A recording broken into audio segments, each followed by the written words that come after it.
బైబిల్లో ఉన్న దేవుడు ఆయన నరబలులు ఏమాత్రము కూడా అంగీకరించే దేవుడు కానే కాదు. బైబిల్లో ఉన్న దేవదేవుడు ఆయన నరబలులు ఏమాత్రము కూడా అంగీకరించడు. మీకు అనిపించవచ్చు, మరి అబ్రహాము కుమారుడైన ఇస్సాక్ని ఆయన బలి అడిగాడు కదా అని అంటే, ఆయన బలి అడిగాడు కానీ ఆ తర్వాత ఆయన్ని బలి అతను తీసుకోలే. ఆయన ఆ యొక్క బలిని అంగీకరించలే.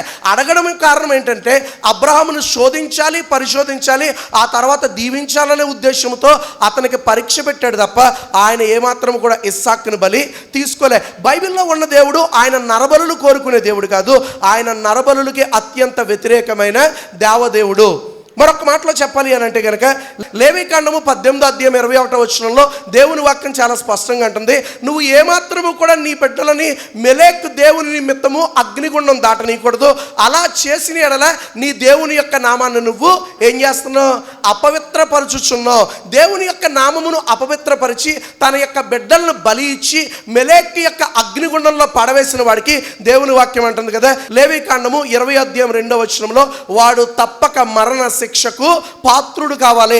ఎవరైతే తన బిడ్డలను నరబలి ఇస్తారో వారు తప్పక మరణ శిక్షకు పాత్రులు కావాలి. ఎవరైనా ఒకడు మెలెక్ దేవునికి తన బిడ్డలను బలి ఇచ్చినట్లయితే వాడిని రాళ్లతో కొట్టి ఏం చేయాలి? ప్రజలందరూ కూడా చంపివేయాలి. ఇది దేవుని యొక్క ఆజ్ఞ.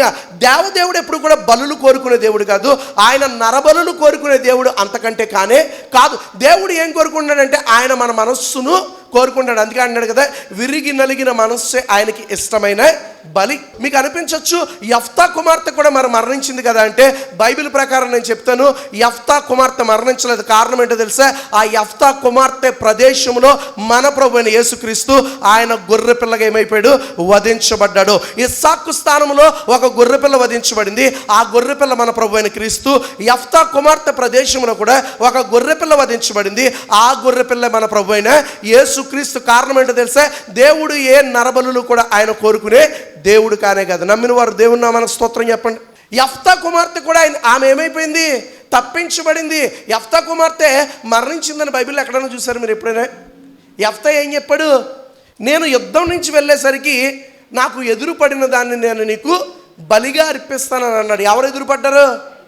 సొంత కుమార్తె ఎదురుపడింది. అలాంటి సమయంలో యెఫ్తా అయ్యో అని గుండెలు బాదుకున్నాడు, తన వస్త్రాలు చింపుకున్నాడు.